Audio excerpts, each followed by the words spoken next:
Bonjour, alors je vous ai préparé un petit cours sur les ondes, enfin c'est vraiment l'introduction. Alors la première partie, ondes mécaniques, vous allez devoir vraiment faire la différence entre une onde et une oscillation.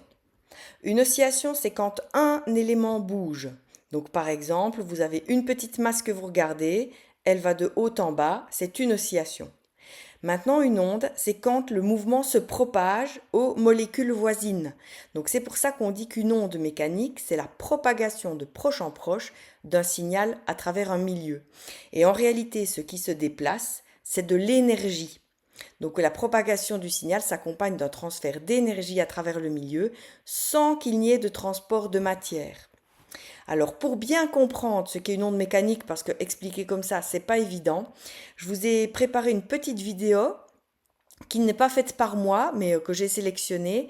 Et je vous propose de regarder les 3 minutes 45 de cette vidéo. Après, elle parle des ondes électromagnétiques. Ça, vous pouvez arrêter la vidéo. On y reviendra plus tard. Donc, je la poste sur notre groupe Teams. Alors, j'espère que vous avez regardé la vidéo ou vous la regarderez après. Maintenant, une autre notion. Des ondes, on fait la différence entre deux types, les ondes longitudinales et les ondes transversales. Vous avez les deux schémas qui sont ici sur la vidéo. Donc une onde longitudinale, c'est celle de droite, c'est lorsque la direction de déformation est parallèle à la direction de propagation. Une onde transversale, comme celle de gauche, c'est quand la direction de déformation, donc le mouvement de la main au départ, est perpendiculaire à la direction de propagation. Alors là, pareil, pour que vous compreniez bien, j'ai trouvé une autre petite vidéo qui explique très bien ça. Je vais vous proposer de la regarder sur Teams, je vous la poste également.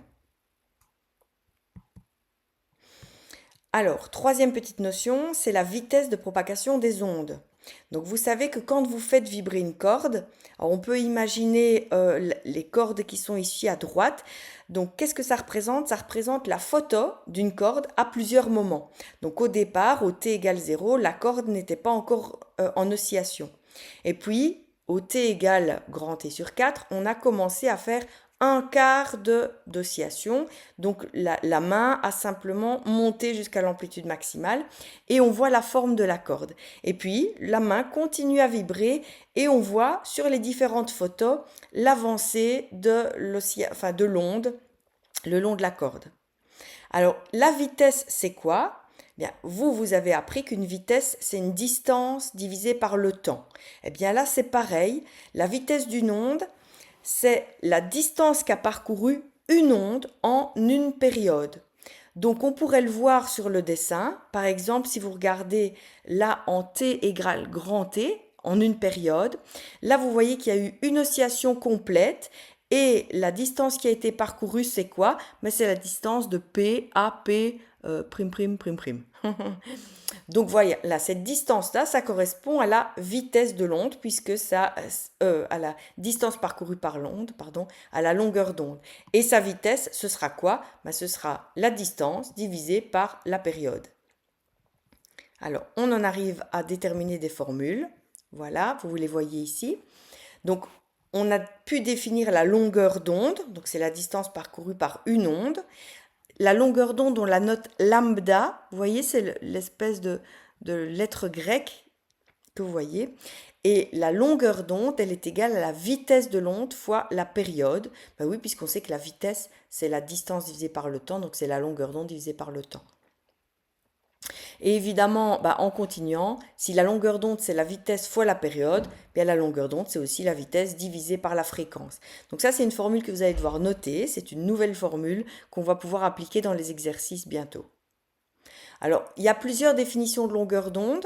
Vous voyez ici par exemple qu'on vous en donne une deuxième. Une longueur d'onde c'est la distance qui sépare deux maxima voisins. Alors si on regarde sur la diapositive précédente, effectivement, on peut remarquer que si je prends les deux sommets de deux vagues, eh bien, ça correspond également à la distance qu'a parcourue une onde en une période. Alors, maintenant que vous avez tout ça, on va pouvoir faire des exercices. Donc là, ce sont les 4 exercices que vous avez dans le cours. Je vais vous demander de les faire. Je vais vous préparer à nouveau un petit onglet devoir pour que vous puissiez me les faire pour ce week-end. Allez, bonne journée à tous.